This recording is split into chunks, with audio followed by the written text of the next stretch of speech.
Oh my god. I swear, that bugger just flew out of my nose, y'all.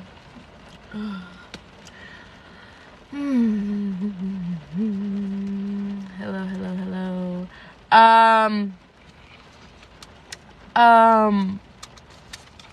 So let's talk about Irene.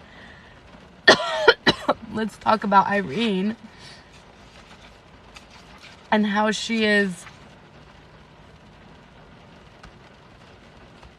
a mother. Not yet, but like, she was pregnant.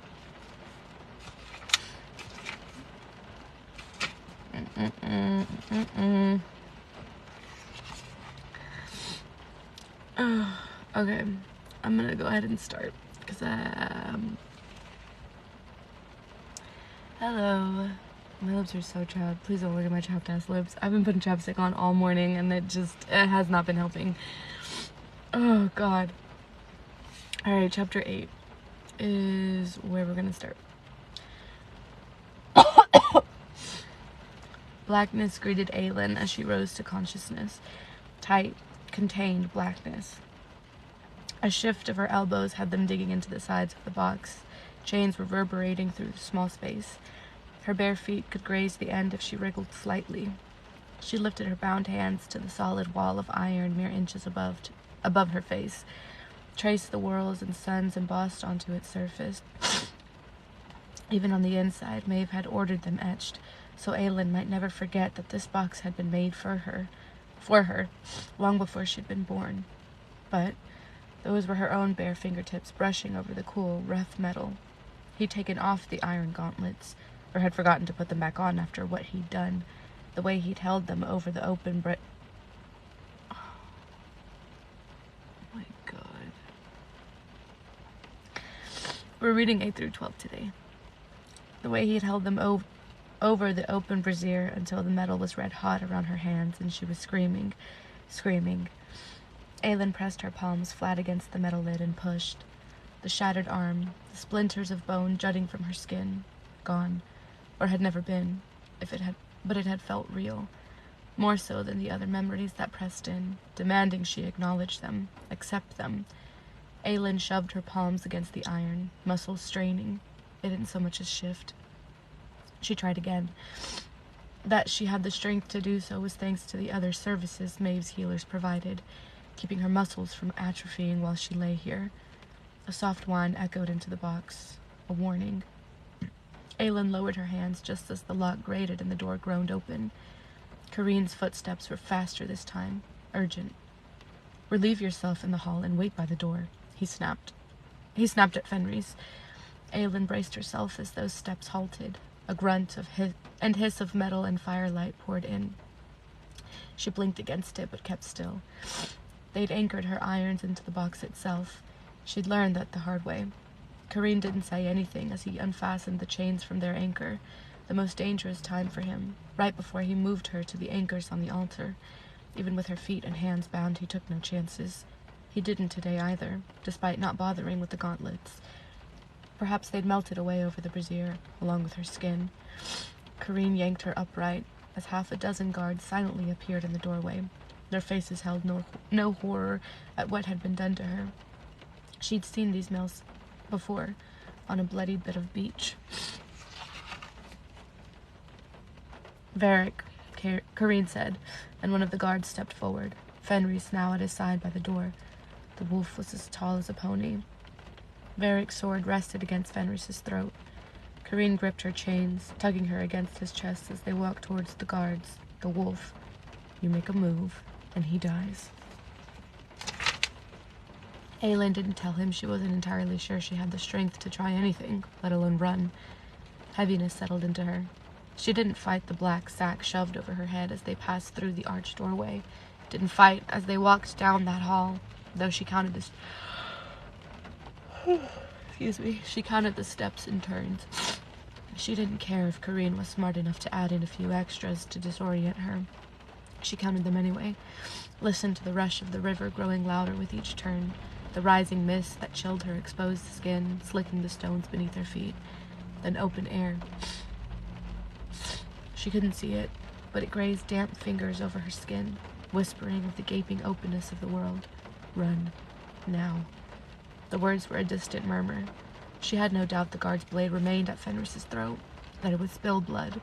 Maeve's order of restraint bound Fenris too well, along with that strange gift of his to leap between short distances, as if he were moving from one room to another. She'd long since lost hope he'd find some way to use it, to bear them away from here. She doubted he'd miraculously reclaim the ability, should the guard's sword strike. Yet, if she heeded that voice, if she ran, was the cost of his life worth her own? You're debating it, aren't you? Kareen hissed in her ear. She could feel his smile, even through the sack blinding her.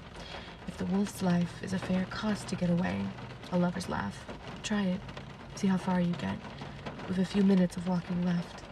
She ignored him, ignored the voice whispering to run, run, run. Step after step they walked. Her legs shook with the effort.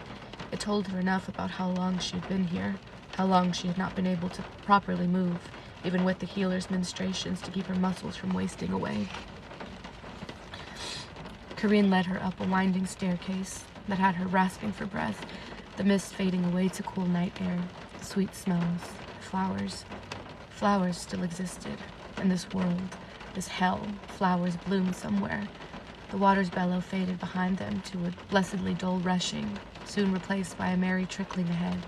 Fountains, cold, smooth tiles bit into her feet, and through the hood flickering fire cast golden ripples.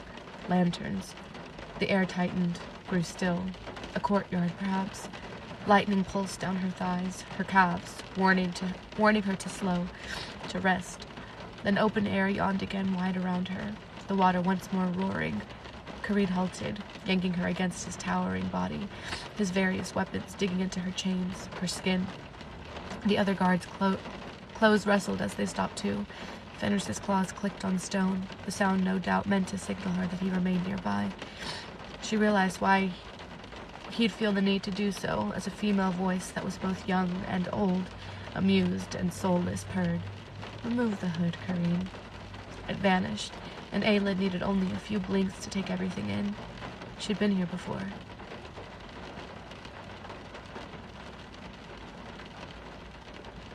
Wait.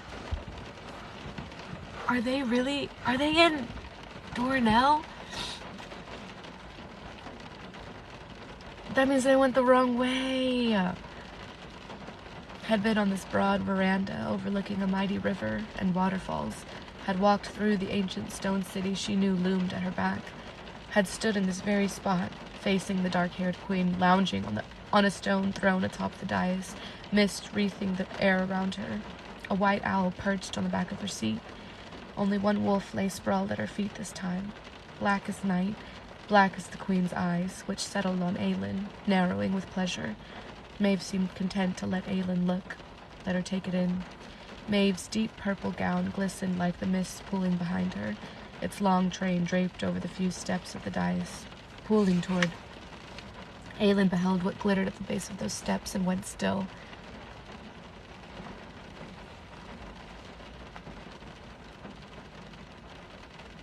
Damn. Y'all, they went the wrong fucking way. Maeve's red lips curved into a smile as she waved an ivory hand. If you will, Kareen. The male didn't hesitate as he hauled Aelin toward what lay on the ground. Shattered glass, piled and arranged in a neat circle. He halted just outside, the first of the thick shards an inch from Aelin's bare toes. Maeve motioned to the black wolf at her feet, and he rose, plucking up something from the throne's broad arm before trotting to Kareen. I thought your rank should at least be acknowledged, Maeve said, that spider's smile never faltering, as Aelin beheld what the wolf offered to the guard beside Kareen. Put it on her, the queen ordered.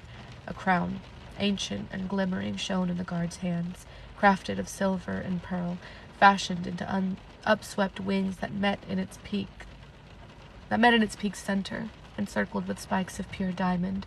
It shimmered like the moon's rays had been captured within as the guard set it upon Aelin's head. A terrible, surprising weight, the cool metal digging into her scalp, far heavier than it looked, as if it had a core of solid iron. A different sort of shackle. It always had been. Aelin reined in the urge to recoil, to shake the thing from her head. Mab's crown, Maeve said. Your crown, by blood and birthright. Her true heir. Aelin ignored the words, stared toward the circle of glass shards. Oh, that, Maeve said, noting her attention. I think you know how this shall go, Aelin of the Wildfire. Aelin said nothing. Maeve gave a nod. Corrine shoved her forward, right into the glass. Her bare feet sliced open, her new skin shrieking as it ripped. She inhaled sharply through her teeth, swallowing her cry just as Corrine pushed her onto her knees. The breath slammed from her at the impact, at each shard that sliced and dug in deep. Breathe. Breathing was key, was vital. She pulled her mind out, away, inhaling and exhaling, a wave sweeping back from the shore, then returning. Warmth pulled beneath her knees, her calves and ankles, the coppery scent of her blood rising to blend into the mists. Her breath turned jagged as she began shaking, as a scream surged within her. She bit her lip, canines piercing flesh. She would not scream. Not yet. Breathe. Breathe.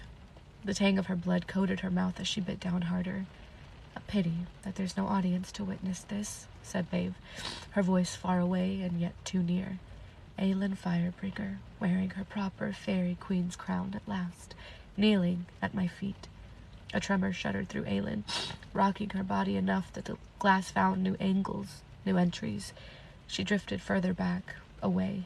Each breath tugged her out to sea, to a place where worlds and feelings and pain became a distant shore. Maeve snapped her fingers. Fenris? Shit. I don't want her to even look at any of them. Hold on, y'all. I have to blow my nose.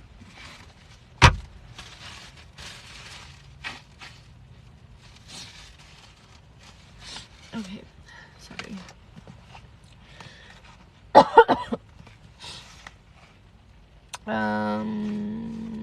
The wolf padded past and sat himself beside her throne, but not before he glanced at the black wolf, just a turn of the head. The black wolf returned the look, bland and cold. And that was enough for Maeve to say, Connell, you may finally tell your twin what you wish to say. A flash of light. Aelin inhaled through her nose, exhaled through her mouth, over and over, barely registered the beautiful dark-haired male who now stood in place of the wolf, bronze-skinned like his twin, but without the wildness, without the mischief shining from his face. He wore a warrior's layered clothes, black to Fenris's usual gray, twin knives hanging at his sides.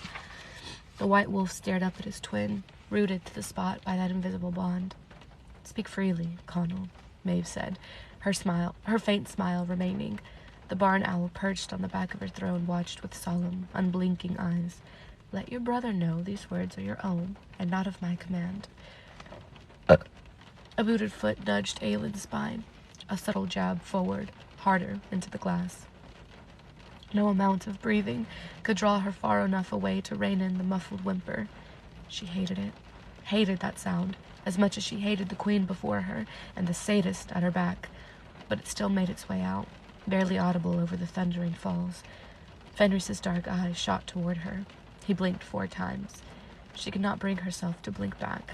Her fingers curled and uncurled in her lap.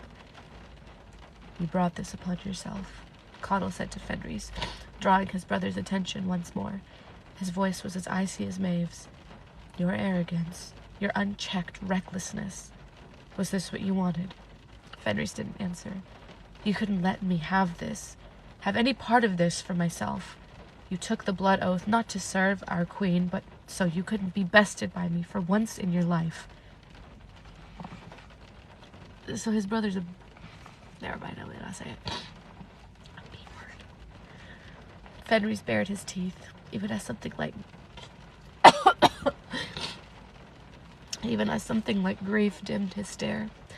Another burning wave washed through her knees, across her thighs. Aelin closed her eyes against it. She would endure this, would bear down on this. Her people had suffered for 10 years, were likely suffering now. For their sake, she would do this, embrace it, outlast it. Connell's rumbling voice rippled past her. You are a disgrace to our family, to this kingdom. You hoard yourself to a foreign queen, and for what? I begged you to control yourself when you were sent to hunt Lorcan. I begged you to be smart. You might as well have spat in my face. Fenris snarled, and the sound must have been some secret language between them because Connell snorted. Leave? Why would I ever want to leave? And for what? That? Even with her eyes shut, Aelin knew he pointed toward her. No, Fenris, I will not leave, and neither will you. A low whine cut the damp air. That will be all, Connell, Maeve said, and light flashed, penetrating even the darkness behind Aelin's lids.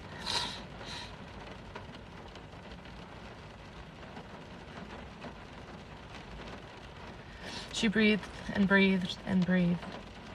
You know how quickly this can end, Aelin, Maeve said. Aelin kept her eyes shut. Tell me where you hid the word keys. Swear the blood oath. The order doesn't matter, I suppose. Aelin opened her eyes, lifted her bound hands before her, and gave Maeve...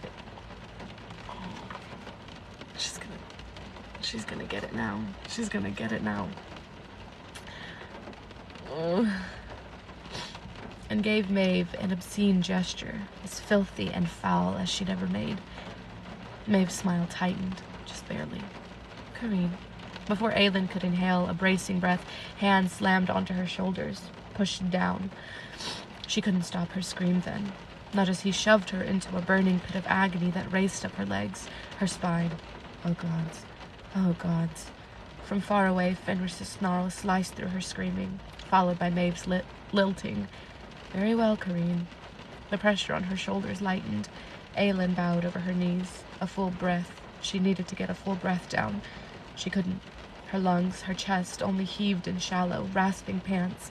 Her vision blurred, swimming, the blood that had spread beyond her knees rippling with it.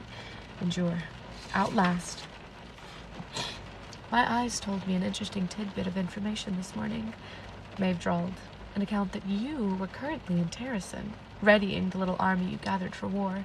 You and Prince Rowan, and my 2 disgraced warriors, along with your usual group. Aelin hadn't realized she'd been holding on to it. That sliver of hope, foolish and pathetic. That sliver of hope that he'd come for her. She had told him not to, after all. Had told him to protect Terrasen. Had arranged everything for him to make a desperate stand against Morath. Useful to have a shapeshifter to play your part as queen, Maeve mused. Though I wonder how long the ruse can last without your special gifts to incinerate Morath's legions. How long until the allies you collected start asking why the Firebringer does not burn? It was no lie. Her plan with Lysandra. There was no way for Maeve to know them unless they were truth. Could Maeve have made a lucky guess in lying about it? Yes. Yes, and yet Rowan had gone with them. They'd all gone to the north, and had reached Terrasen. A small mercy, and yet the glass around her sparkled in the mist and moonlight, her blood a thick stain wending through it. I do not wish to wipe away this world, as Erwin does, said Maeve, as if they were no more than 2 friends conversing at one of Rifthold's finest tea courts, if any still existed after the Iron Teeth had sacked the city. I like Aurelia precisely the way it is. I always have. The glass, the blood, the veranda and moonlight eddied in her vision. I've seen many wars, sent my warriors to fight in them, end them. I've seen how destructive they are. The very glass you lay on comes from one of those wars, you know, from the glass mountains in the south. They once were sand dunes, but dragons burned them to glass during an ancient and bloody conflict. A hum of amusement. Some claim it's the hardest glass in the world, the most unyielding. I thought, given your own fire-breathing heritage, you might appreciate its origins. A click of the tongue, and then Kareen was there again, hands on her shoulders, pushing, harder and harder. Gods, gods, gods. There were no gods to save her. Not really. Aelin's screams echoed off rock and water. Alone. She was alone in this. It would be of no use to beg the White Wolf to help her. The hands on her shoulders pulled away. Heaving, bile burned her throat. Aelin once more curled over her knees. Endure.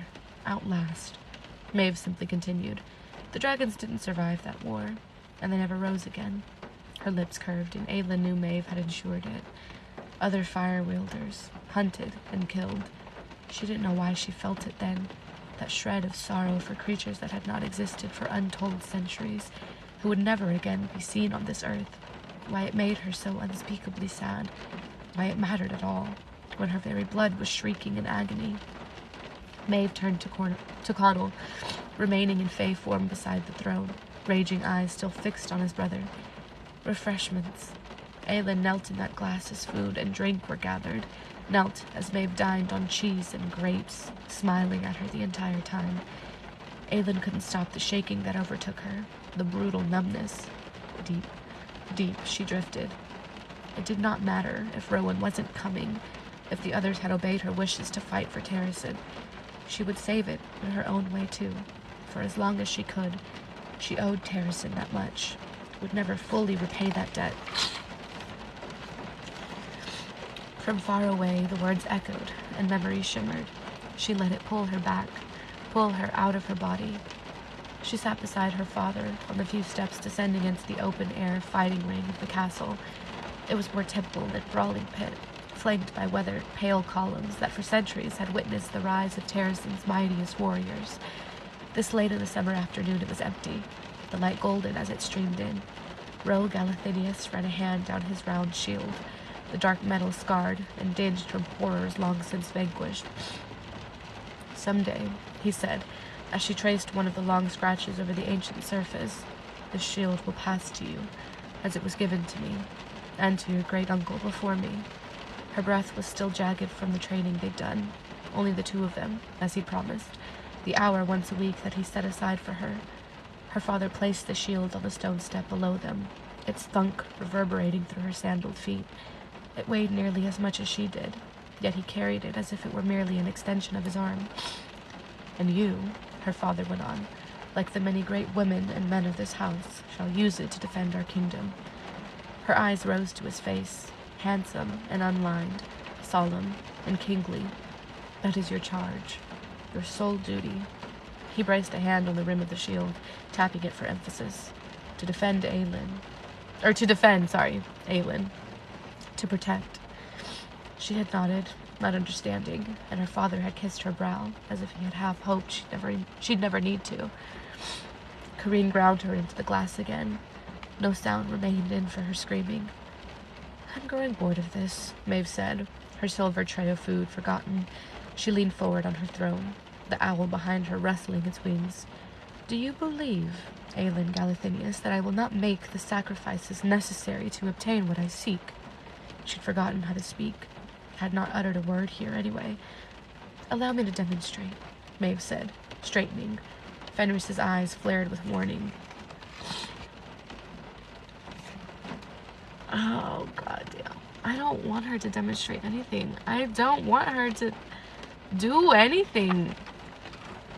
Maeve waved an ivory hand at Connell, frozen beside her throne, where he'd remained since he'd brought the queen's food. "Do it." Connell drew one of the knives from his belt, stepped toward Fenris. "No." The word was a cold clang through her. Her lips even formed it as she jerked against the chains, lines of liquid fire shooting along her legs. Connell advanced another step. Glass crunched and cracked beneath her. "No. No." Connell stopped above Fenris, his hand shaking. Fenris only snarled up at him. "No. Ah! No! Ah! No! I don't want this. I don't want this. What's gonna happen?" Connell raised his knife into the air between them. She could not surge to her feet, could not rise against the chains and glass, could do nothing. Nothing. Kareen... No! I'm already crying. I'm already crying. No! Kareen gripped her by the neck, fingers digging in hard enough to bruise, and ground her again into the blood-drenched shards. A rasping, broken scream cracked from her lips. Fenris, her only tether to life, to this reality. Connell's blade glinted. He'd come to help at Mistward. He'd defied Maeve then. Perhaps he'd do it now. Perhaps his hateful words had been a deception. The blade plunged down, not into Fenris.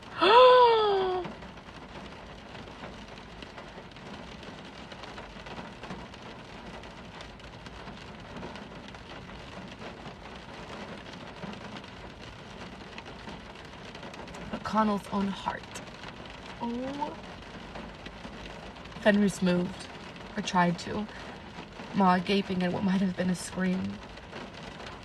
He tried and tried to lunge for his brother as Connell crashed to the tiled veranda as blood began to pool. The owl on Maeve's throne flapped its wings once, as if in horror. The Korean let out a low laugh, the sound rumbling past Aylin's head. Real. This was real. It had to be. Something cold and oily lurched through her. Her hands slackened at her sides. The light left Connell's dark eyes. His black hair spilled on the floor around him in a dark mirror to the blood leaking away.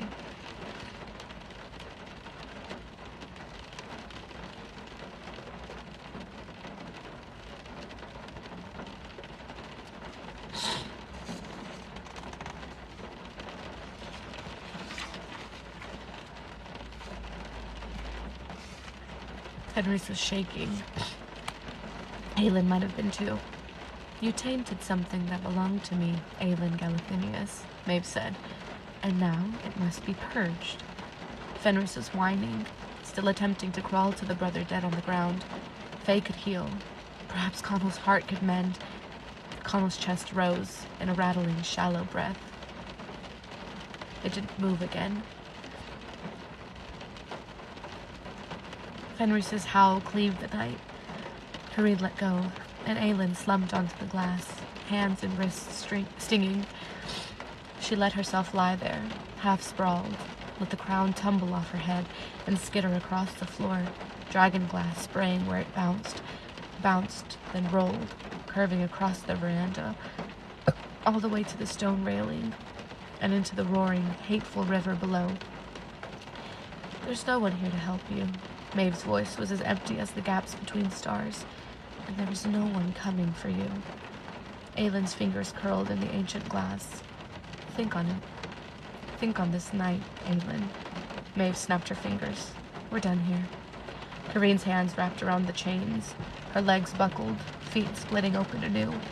She barely felt it through the rage and the sea of fire deep below.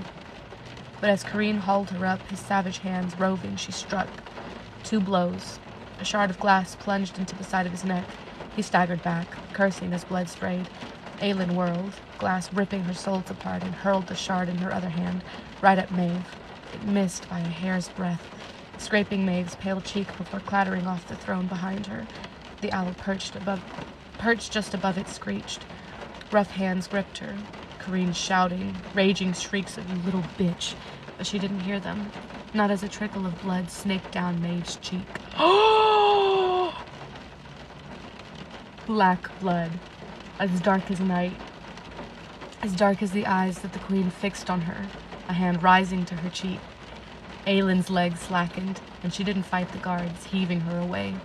A blink, and the blood flowed red, its scent as coppery as her own. A trick of the light. A hallucination, another dream. Maeve peered at the crimson stain coating her pale fingers. An onyx wind snapped for Aylin, wrapping around her neck. It squeezed, and she knew no more. Damn.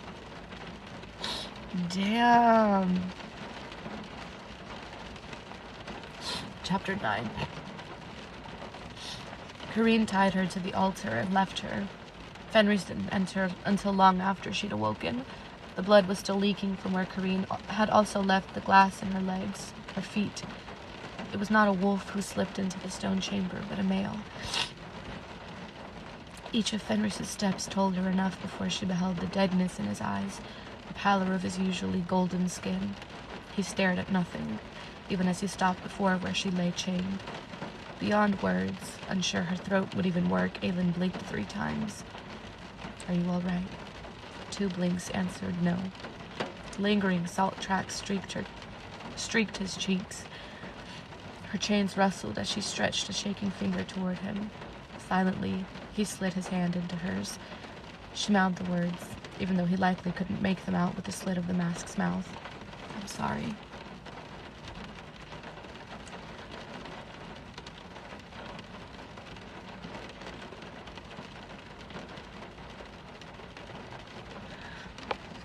Oh, is this chapter boring?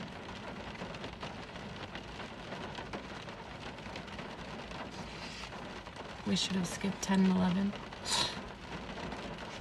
I can stop after 9. And then I'll read 10 and 11 by myself. It might help with my throat anyway, so we can skip. Oh, this is literally just one page. Never mind. We'll see. His grip only tightened. His gray jacket was unbuttoned at the top. It gaped open wide enough to reveal a hint of the muscled chest beneath, as if he hadn't bothered to seal it back up in his hurry to leave. Her stomach turned over.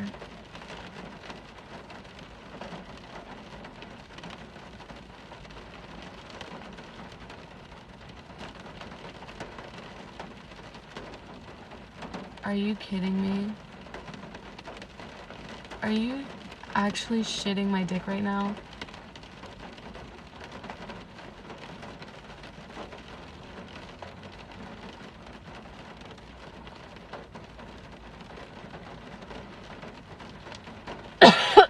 Her stomach turned over. What he'd undoubtedly had to do afterward, with his twin's body still lying on the veranda tiles behind him. I didn't know he hated me so much, Fenris rasped. Avelyn squeezed his hand. Fenris closed his eyes, drawing in a shaking breath. She gave me leave, only to take out the glass. When it's out, I go back over there. He pointed with his chin toward the wall where he usually sat. He made to examine her legs, but she squeezed his hand again and blinked twice. No. Let him stay in this form for a while longer. Let him mourn as a male and not a wolf. Let him stay in this form so she could hear a friendly voice, feel a gentle touch. She began to cry. She couldn't help it. Couldn't stop it once it started. Hated every tear and shuddering breath, every jerk of her body that sent lightning through her legs and feet. I'll get them out, he said, and she couldn't tell him. Couldn't start to explain that it wasn't the glass, the shredded skin down to the bone. He wasn't coming. He wasn't coming to get her. She should be glad. Should be relieved. She was relieved, and yet, Fenris drew out a pair of pincers from the toolkit that Green had left on a table nearby. I'll be as quick as I can. Biting her lip hard enough to draw blood, Avelyn turned her head away, while the first piece of glass slid from her knee. Flesh and sinew sundered anew. Salt overpowered the tank of her blood, and she knew he was crying. The scent of their tears filled the tiny room as he worked. Neither of them said a word.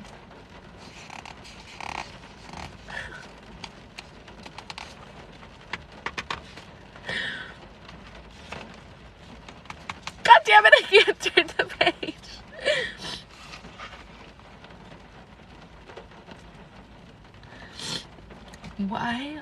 Why is this happening? Why is this happening? Why is this happening? This isn't fair. This isn't fair. I don't like this. I used to love Aelin chapters, and now every time I see that it's an Aelin chapters, I just want to curl up in a ball and cry. Oh.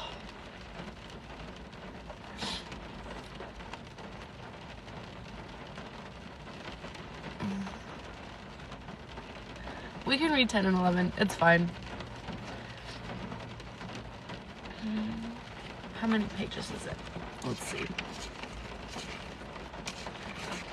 Me flipping through. I'm not even counting. 1, 2, 3, 4, 5, 6, 7, 8, 9, 10, 11. I think I can do it. I think I can do it. We'll be okay. Yeah, I think I can do it. Chapter 10. The world had become only freezing mud, and red, and black blood, and the screams of the dying rising to the frigid sky. Lysandra had learned these months that battle was no orderly, neat thing. It was chaos and pain, and there were no grand, heroic duels, only the slashing of her claws and the rip of her fangs, the clash of dented shields and bloodied swords.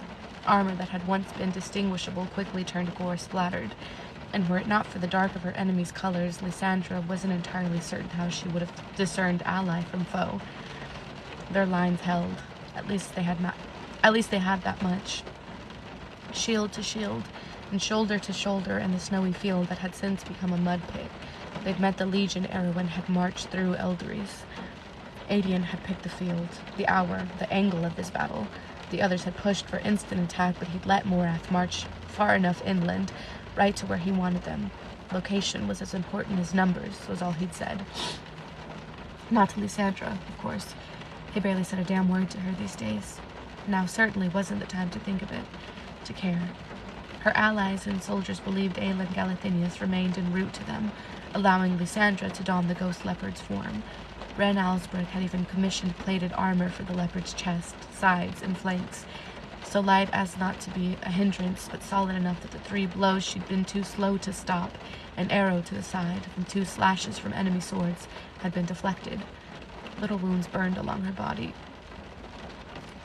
Blood matted the fur of her paws from the slaughtering she'd done amongst the front lines and being torn open on fallen swords and snapped arrows. She kept going, the Bane holding firm against what had been sent to meet them. Only 5,000. Only seemed like a ridiculous word, but it was what Adrian and the others had used. Barely enough to be an army considering Morath's full might, but large enough to pose a threat.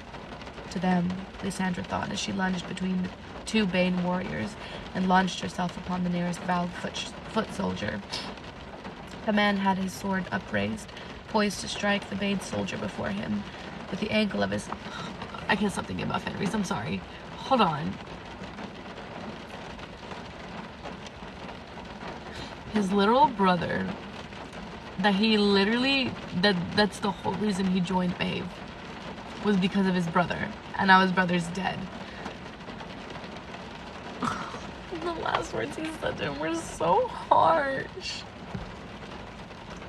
Oh my god. The man had his sword upraised, poised to strike the Bane soldier before him, with the angle of his head.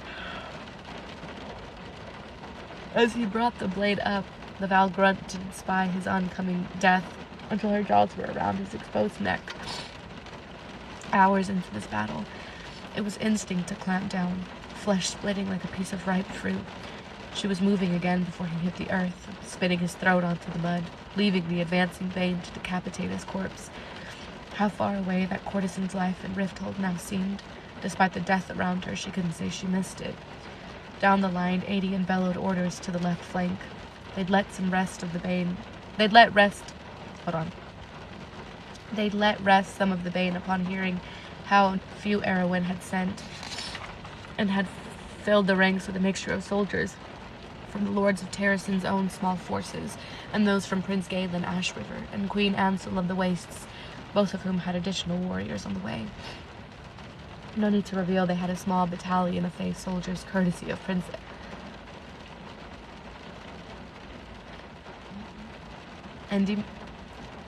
Endymion, whatever, and Princess Selene Whitethorn, or that the silent assassins of the Red Desert were amongst them too.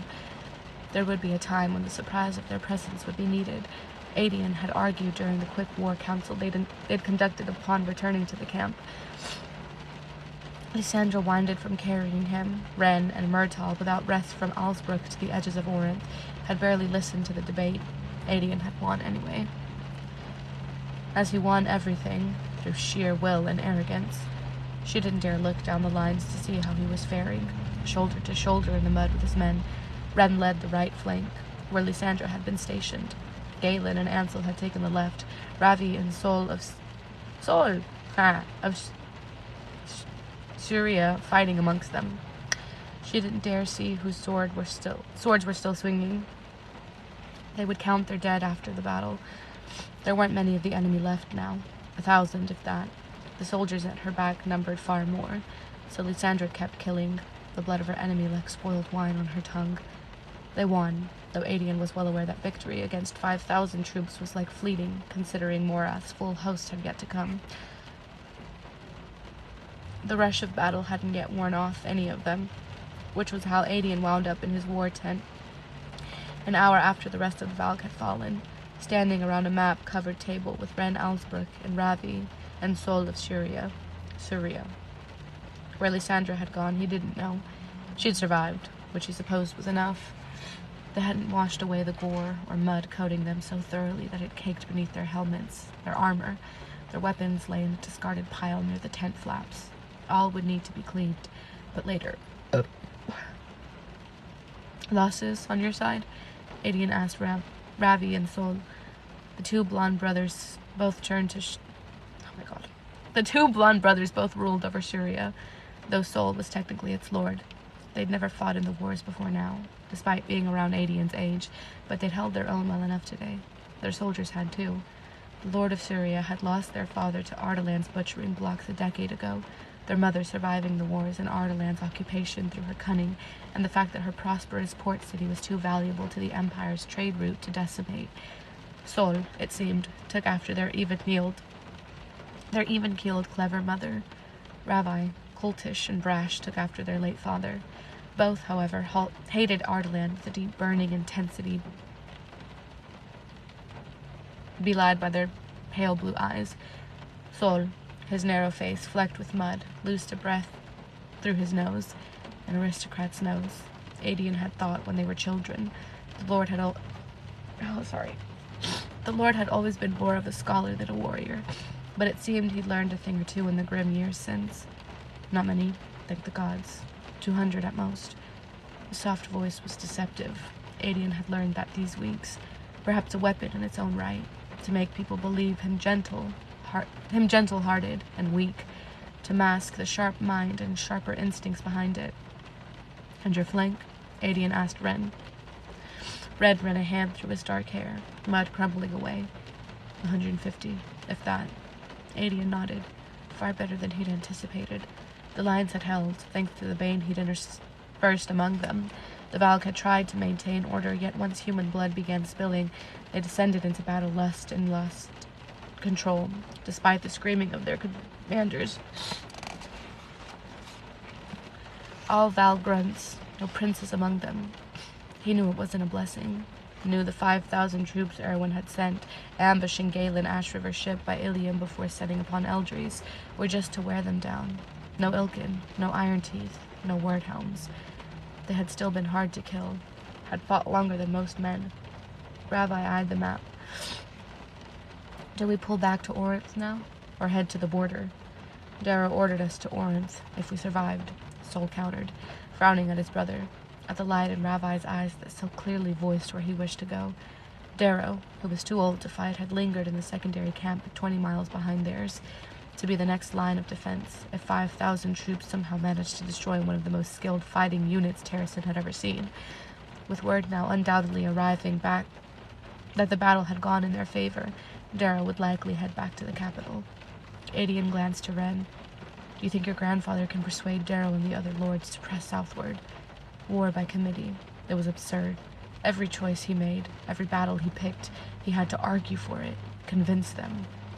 As if these troops weren't for their queen, had come for Aelin when she called, as if the Bane served anyone else. Ren blew out a breath toward the tent's high ceiling, a large space but unadorned. They hadn't time or resources to furnish it into a proper war tent, setting up only a cot, a few braziers, and this table, along with a copper tub behind a curtain in the rear. As soon as this meeting was over, he'd find someone to fill it for him. Had Aelin been here, she might have heated it within a heartbeat. He shut out the tightness in his chest. Had Aelin been here, one breath from her and the 5,000 troops that exhausted themselves killing today would have been ash on the wind. Hi, Ryan! None of the lords around him had questioned where their queen was, why she hadn't been on the field today.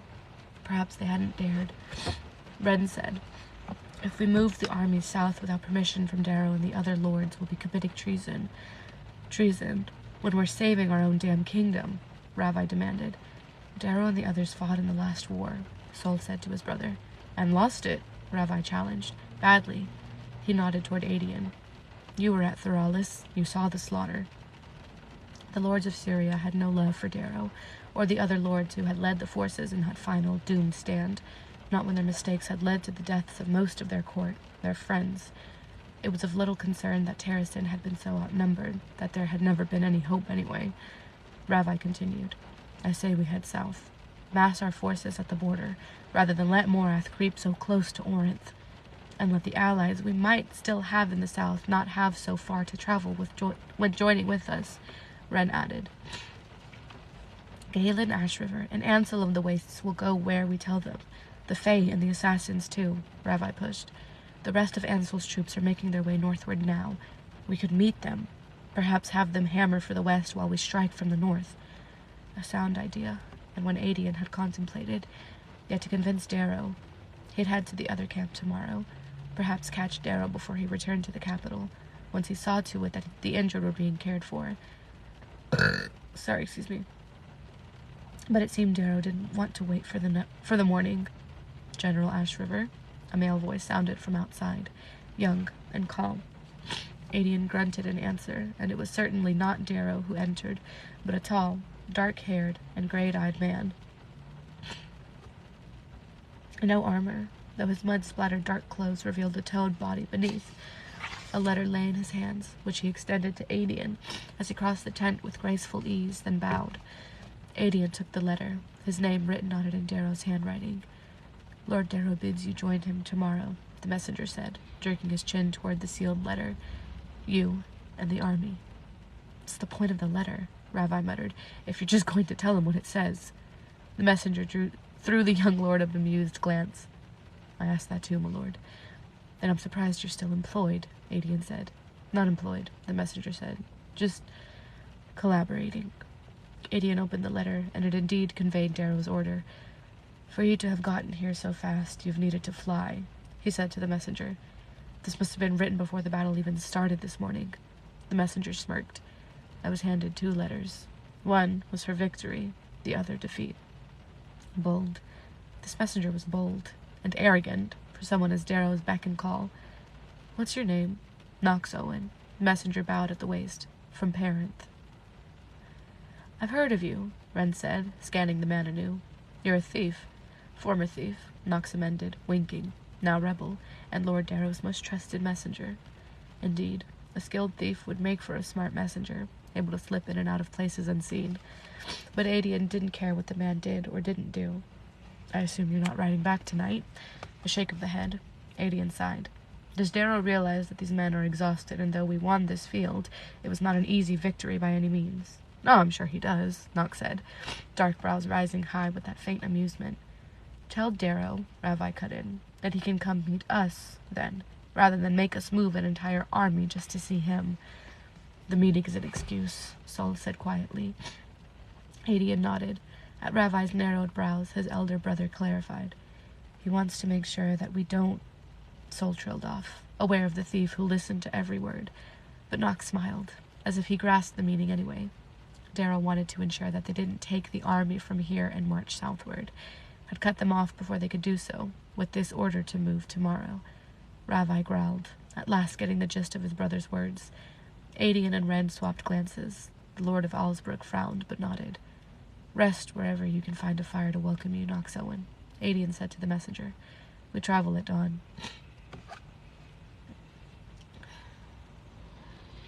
That's why I was like, his name sounds so familiar. Knox is the competitor Aelin helped, and he helped her. I didn't remember it at all. I didn't remember it at all. But it was like, Knox? I was like, I feel like we've heard that name before. And now he's working for Darrow. Damn.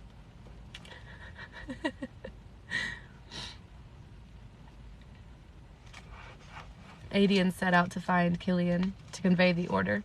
The tents were a maze of exhausted soldiers, the injured groaning amongst them. Adian stopped long enough to greet those men, to offer a hand on the shoulder or a word of reassurance. Some would last the night, many wouldn't. He halted at other fires as well, to command the fighting done, whether the soldiers hailed from Terracin or the Wastes or Wendlin. At a few of them, he even shared in their ills or meals. Ro had taught him that, the art of making his men want to follow him, die for him, but more than that, seeing them as men, as people with families and friends who had as much to risk as he did in fighting here. It was no burden, despite the exhaustion creeping over him, to thank them for their courage, their swords. But it did take time.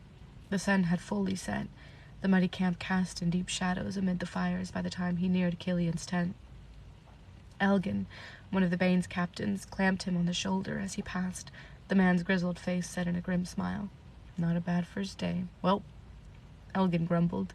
He called Adian that since those initial days in the Bane's ranks had been one of the first men here to treat him not as a prince who had lost his kingdom, but as a warrior fighting to defend it.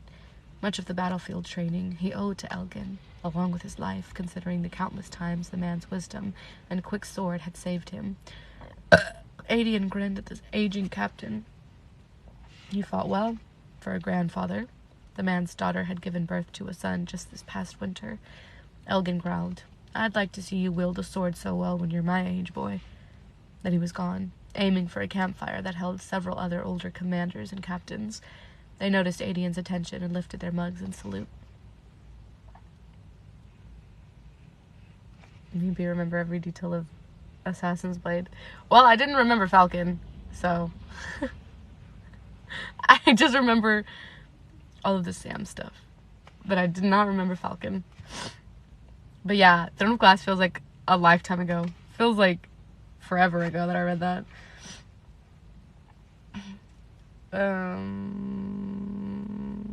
Adian only inclined his head and continued on. Adian. He'd know that voice if he were blind. Lysandra stepped from behind a tent, her face clean despite her muddy clothes. He halted, finally feeling the weight of the dirt and gore on himself. "What?" She ignored his tone. "I could fly to Darrow tonight. Give him whatever message you want.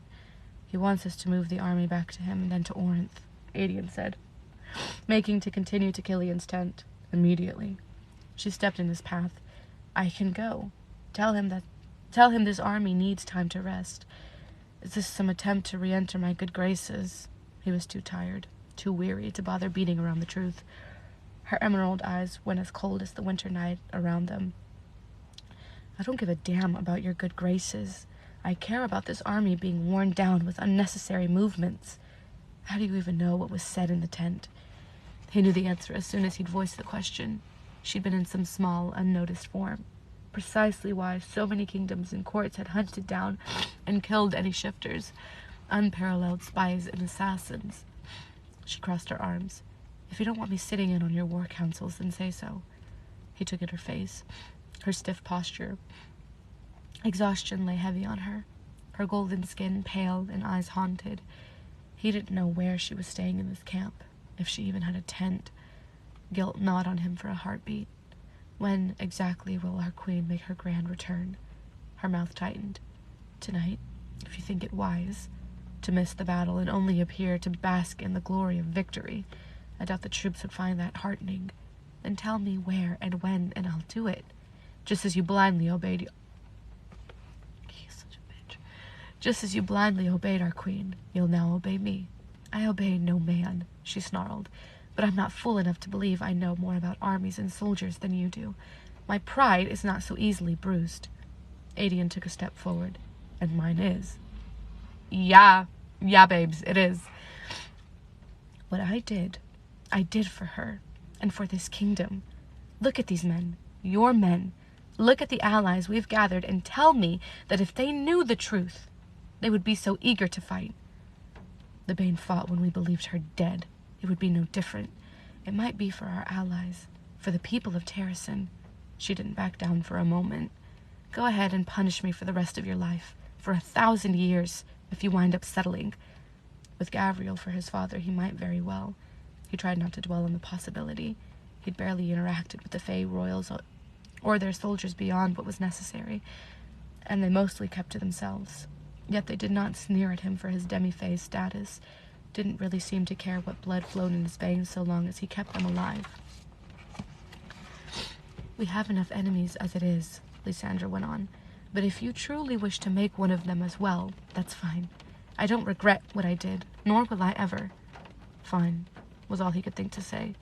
She shrewdly looked him over, as if weighing the man within. "It was real, Adian," she said. "All of it. I don't care if you believe me or not. But it was real for me. He couldn't bear to hear it. Of a meeting, he lied and stepped around her. Go slither off somewhere else.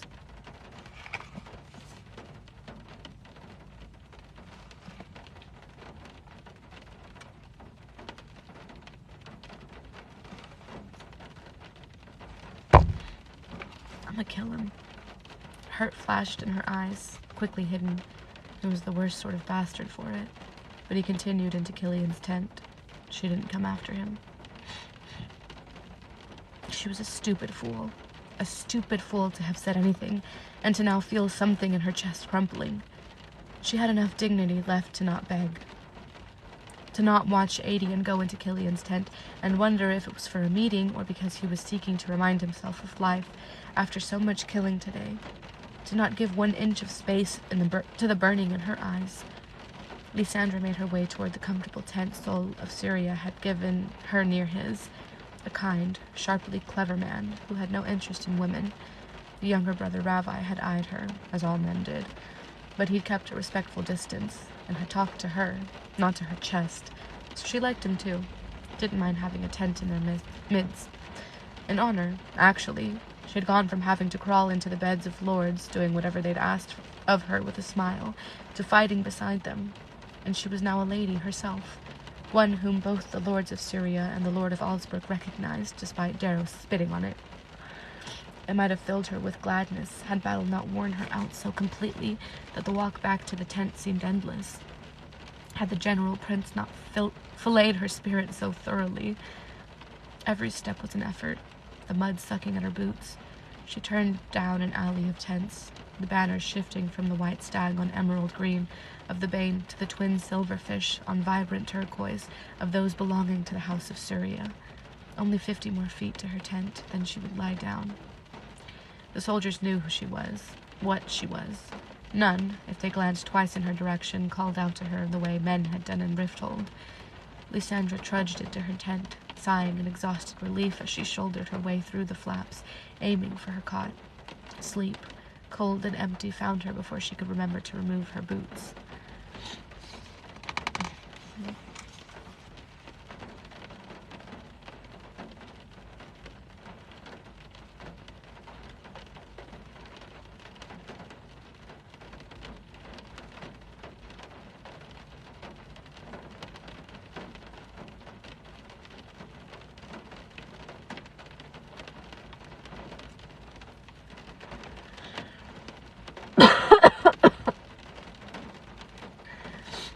Chapter 11.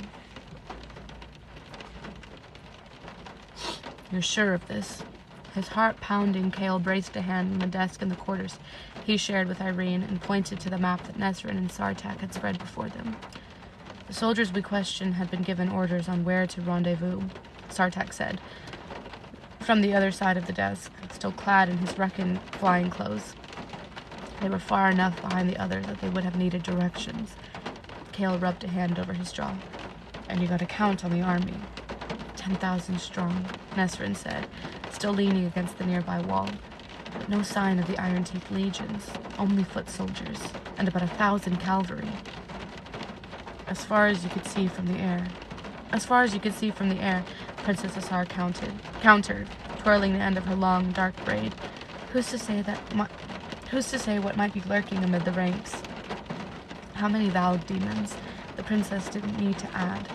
Of all the royal siblings, Hasar had taken Princess Duva's infestation and their sister Tumlun's murder at her hand the most personally, had sailed here to avenge both her sisters and to ensure it didn't happen again. If this war had not been so desperate, Kale might have paid good coin to see Hasar rip into the Valkynes.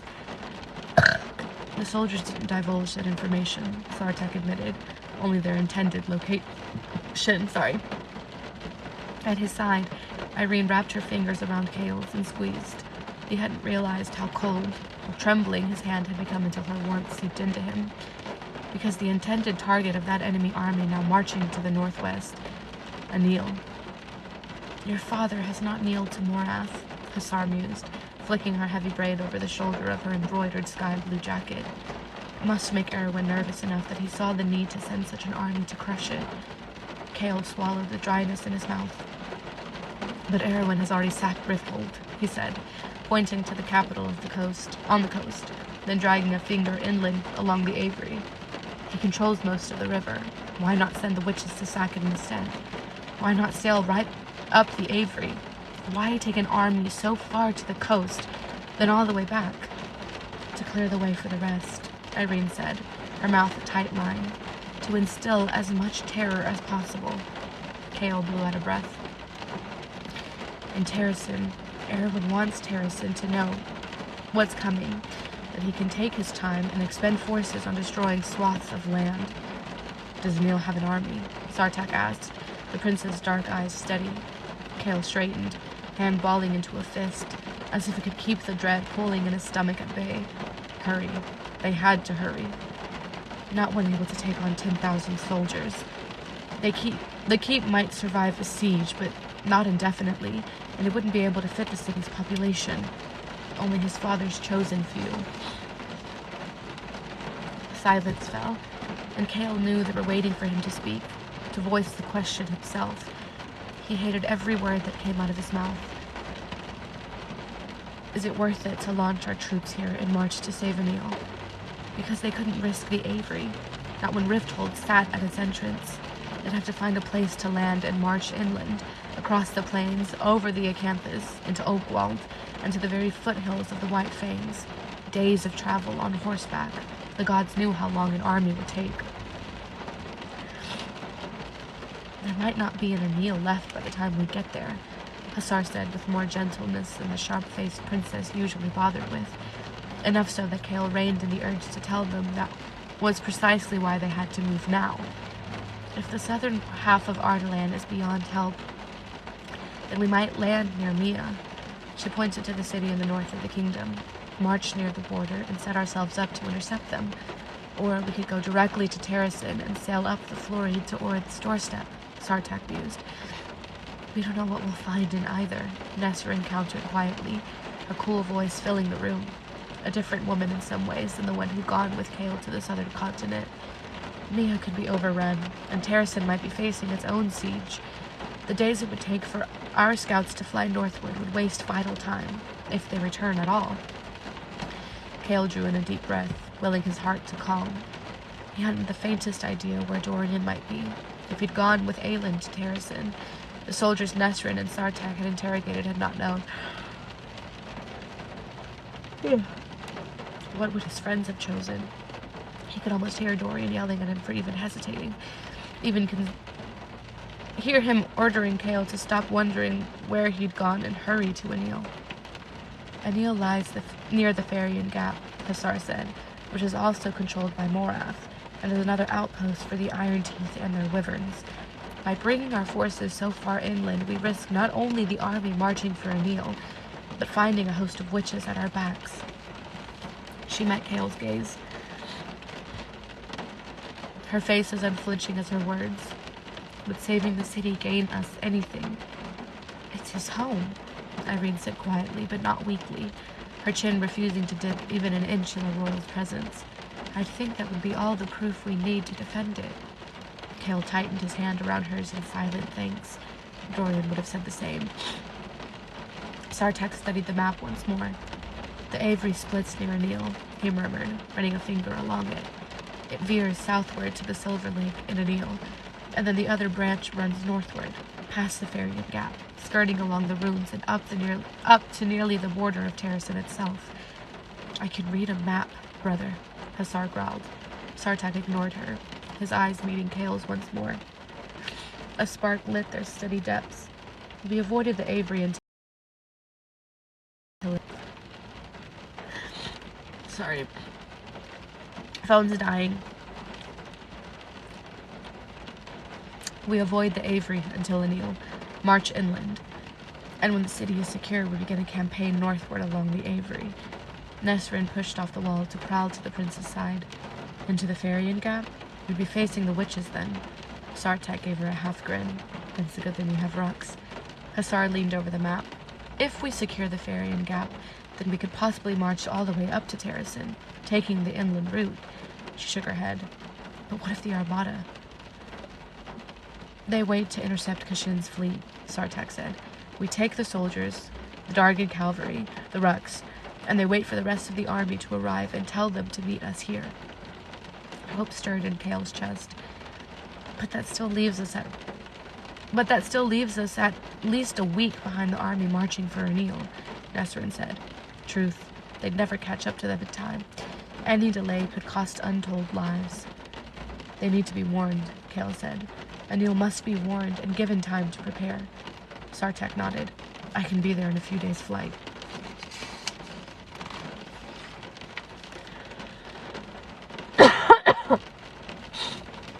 No, Kale said, and Arvid lifted a brow. If you can spare me a ruck and a rider, I'll go myself. Stay here and ready the rucks to fly. Tomorrow, if possible, a day or two at most. He gestured to Hussar. Dock the ships and lead the troops inland as swiftly as they can march. Irene's eyes turned wary, well aware of what and whom he would face in Anil, the homecoming he had never pictured, certainly not under these circumstances. I'm coming with you, his wife said. He squeezed her hand again as if to say, I'm not at all surprised to hear that. Irene squeezed right back. Sartek and Hussar nodded, and Nesrin opened her mouth as if she'd object but nodded too. They'd leave tonight, under the cover of darkness. Finding Dorian again would have to wait. Irene chewed on her lip, no doubt calculating what they'd need to pack, what to tell the other healers. He prayed they'd be swift enough, prayed that he could figure out what the hell to say to his father after the oath he'd broken. After all that lay between them, and more than that, what he'd say to his mother and the not-so-young brother he'd left behind when he'd chosen Dorian over his birthright. Kale had given Irene the title owed to her in marrying him, Lady Westfall. He wondered if he could stomach being called Lord, if it mattered at all given what bore down upon the city on the Silver Lake, if it would matter at all if they didn't make it in time. Sartek braced a hand on the hilt of his sword. Hold the defenses for as long as you can, Lord Westfall. The Rucks will be a day or so behind you, the foot soldiers a week behind that. Kale clasped Sartek's hand, then Hussar's. Thank you. Hussar's mouth curved into a half-smile. Thank us if we save your city.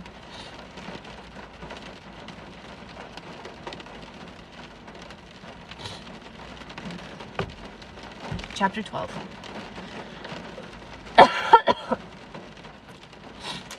Everything. Oh god, we're back to Aelin. Back into the fucking trenches. She had given everything for this, and had been glad to do it. Aelin lay in the darkness, the slab of iron like a starless night overhead. She'd awoken in here, had been in here for a long time, long enough she'd relieved herself, hadn't cared. Perhaps it had been all for nothing.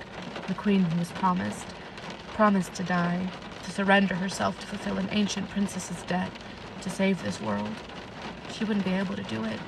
She would fail in that, even if she outlasted Maeve, outlasted what she might have glimpsed lay beneath the queen's skin, if that had been real at all. Against Erwin there had been no hope, but against Maeve as well. Silent tears pulled at her mask. It didn't matter. She wasn't leaving this place, this box. She would never again feel the buttery warmth of the sun on her hair, or a sea-kissed breeze on her cheeks. She couldn't stop crying, ceaseless and relentless, as if some dam had cracked open inside her the moment she'd seen the blood dribble down Maeve's face. She didn't care if Kareem saw the tears, smelled them, let him break her until she was bloody smithereens on the floor, let him do it over and over again. She wouldn't fight, couldn't bear to fight. A door groaned open and closed. Stalking footsteps neared. Then a thump on the lid of the coffin. How does a few more days in there sound to you? She wished she could fold herself into the blackness around her. Kareen told Fenris to relieve himself in return.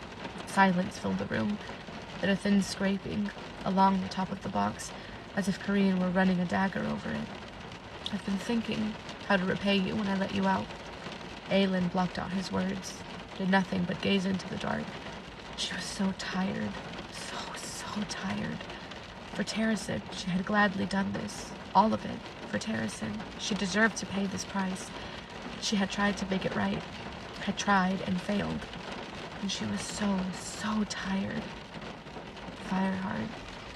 The whispered word floated through the eternal night, a glimmer of sound, of light. Fireheart. The woman's voice was soft, loving, her mother's voice. Aelin turned her face away. Even the movement was more than she could bear.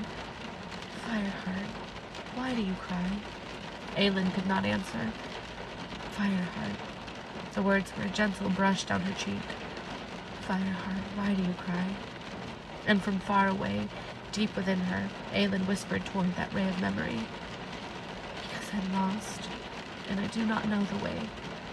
Kareen was still talking, still scraping his knife over the coffin's lid, but Aelin did not hear him as she found a woman lying beside her, a mirror, or a reflection of the face she'd bear in a few years' time. Should she live that long? Borrowed time. Every moment of it had been borrowed time. Evelyn Ashriver ran gentle fingers down Aelin's cheek, over the mask. Aelin could have sworn she felt them against her skin. You've been very brave, her mother said. You've been very brave for so very long. Oh my God.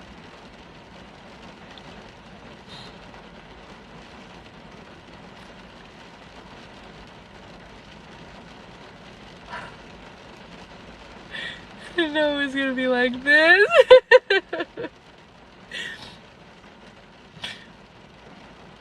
Aelin couldn't stop the silent sob that worked its way up her throat. But you must be brave a little while longer, my Fireheart. She leaned into her mother's touch. You must be brave a little while longer. And remember, her mother placed a phantom hand over Aelin's heart. It is the strength of this that matters. No matter where you are, no matter how far, this will lead you home. Aelin managed to slide a hand up to her chest to cover her mother's fingers. Only thin fabric and iron met her skin, but Evelyn Ashriver held Aelin's gaze, the softness turning hard and gleaming as fresh steel.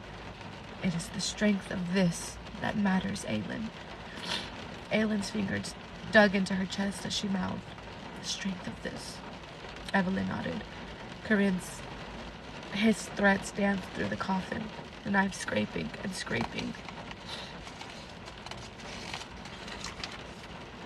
Evelyn's face didn't falter. You are my daughter. You were born of two mighty bloodlines. That strength flows through you, lives in you. Evelyn's face blazed with the fierceness of the woman who had come before them, all the way back to the fairy queen whose eyes they both bore. You do not yield. Then she was gone, like dew under the morning sun. But the words lingered, blossomed within Aelin, bright as kindled ember. You do not yield. Kareen scraped his dagger over the metal, right above her head. When I cut you up this time, bitch, I'm going to. Aelin slammed her hand into the lid. Kareen paused. Oh my God. Somebody give her a fucking break. I'm so tired of reading about her being in this much pain. Cut her some fucking slack, dude. Ugh. Love her. Aelin pounded her fist into the iron again. Again. You do not yield. Again. You do not yield. Again. Again. Until she was alive with it. Until her blood was raining onto her face, washing away the tears. Until every pound of her fist into the iron was a battle cry. You do not yield. You do not yield. You do not yield. It rose in her, burning and roaring, and she gave herself wholly to it. Distantly, close by, wood crashed, like someone had staggered into something. Then shouting, Aelin hammered her fist into the metal, the song within her pulsing and cresting, a tidal wave racing for the shore. Get me that Gloriella. Not the Gloriella. Please don't bring that fucking shit out again. I can't. I can't. The words meant nothing. He was nothing, would always be nothing. Over and over she pounded against the lid. Over and over that song of fire and darkness flared through her, out of her, into the world. You do not yield. Something hissed and cracked nearby, and smoke poured through the lid, but Aelin kept striking until the smoke choked her, until its sweet scent dragged her under and away. And when she awoke, chained on the altar, she beheld what she had done to the iron coffin. The top of the lid had been warped. The great hump now protruded, the metal stretched thin, as if it had come so very close to breaking entirely. That's my bitch. That's my queen. That's my queen. Love her. I love her so much. On a dark hilltop overlooking a sleeping kingdom, Rowan froze. The others were already halfway down the hill, leading the horses along the dried slope that would take them over Acadia's border and onto the arid plains below. His hand dropped from the stallion's reins. He had to have imagined it. He scanned the starry sky, the slumbering lands beyond, the Lord of the North above. It hit him a heartbeat later, erupted around him and roared, over and over and over, as if it were a hammer against an anvil. The others whirled to him. That raging, fiery song charged closer, through him, down the mating bond. Oh! Stop. Stop, I can't take anymore.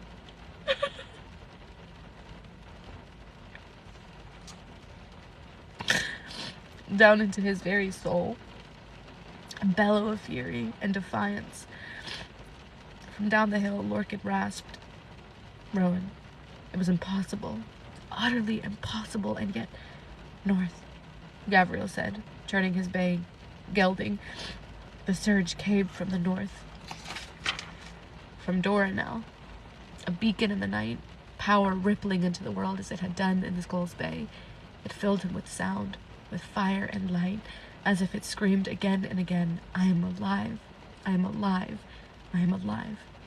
And then silence, like it had been cut off, extinguished. He refused to think of why. The mating bond remained, stretched taut, but it remained. So he sent the words along it, with as much hope and fury and unrelenting love as he had felt from her.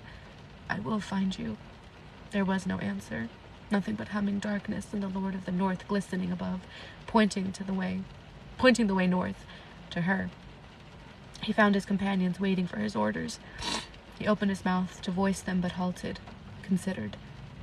"We need to draw Maeve out, away from Aelin." His voice rumbled over the drowsy buzzing of insects in the grasses. "Just long enough for us to infiltrate Doranel. For even with the three of them together, they might not be enough to take on Maeve."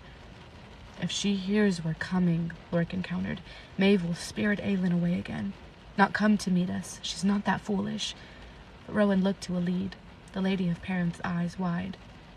"I know," he said, his plan forming, as cold and ruthless as the power in his veins. "We'll draw out Maeve with a different sort of lure then."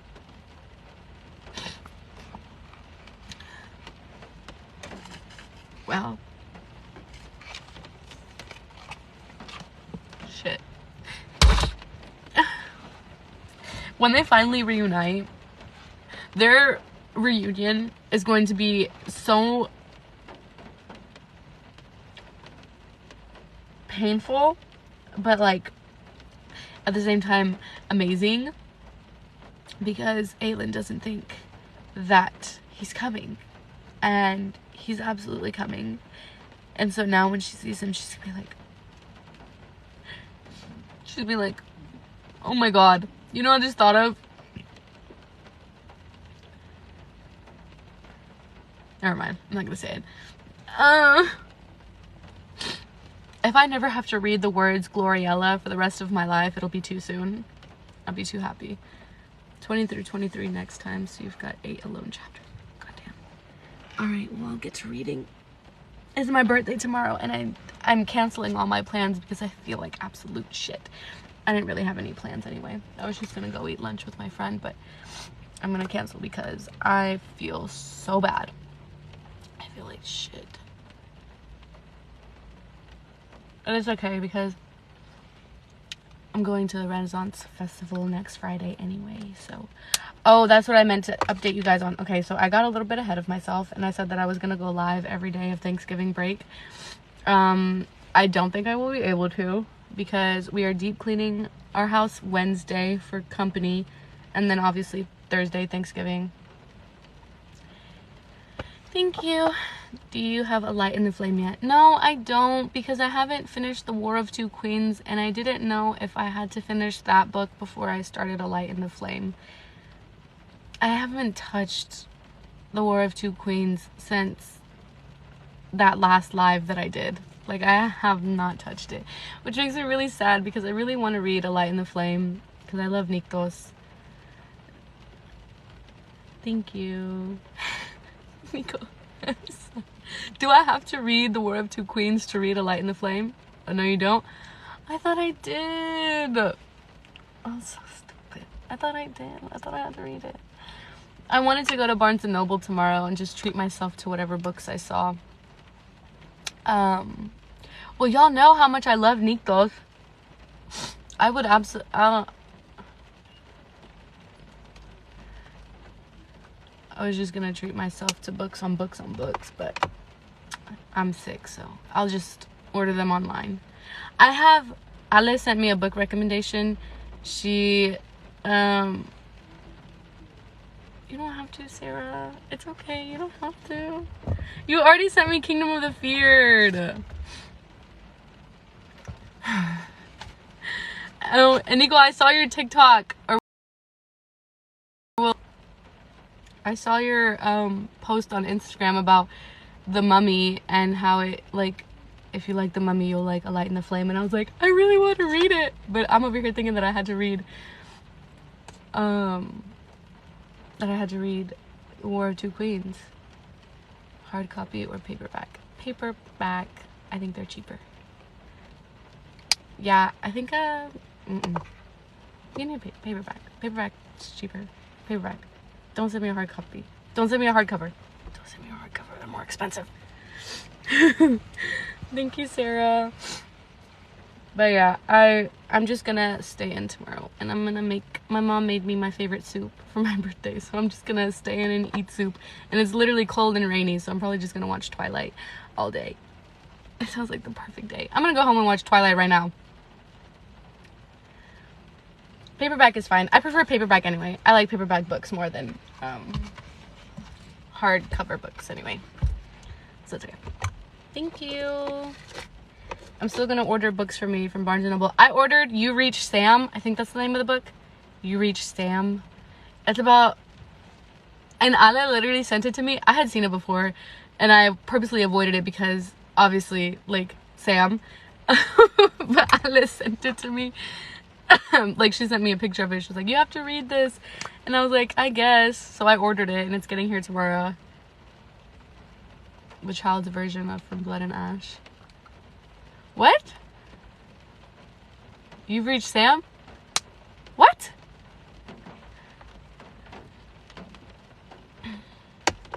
I missed it. Yes, you did. I just finished. I'm sorry. I just finished.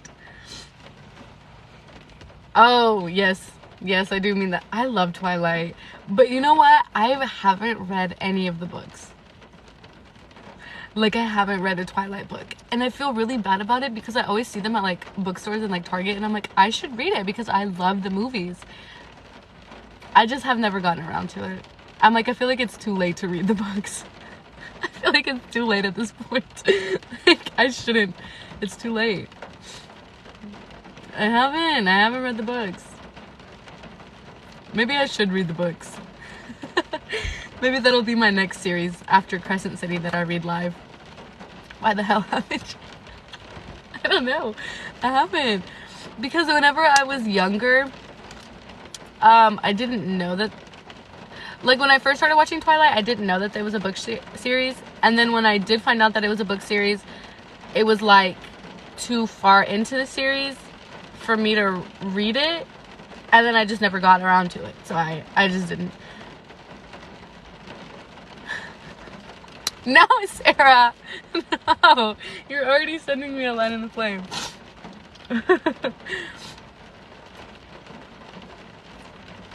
Well, when Twilight first came out for me, I think I was in like 6th grade. I was like, what, 12 when it first came out? I don't even remember. And it was like middle school, maybe even late elementary school. And so it wasn't like cool to read, you know, romance books. Like I was still reading like Hank the Cowdog. So I wasn't about to start reading Twilight, you know?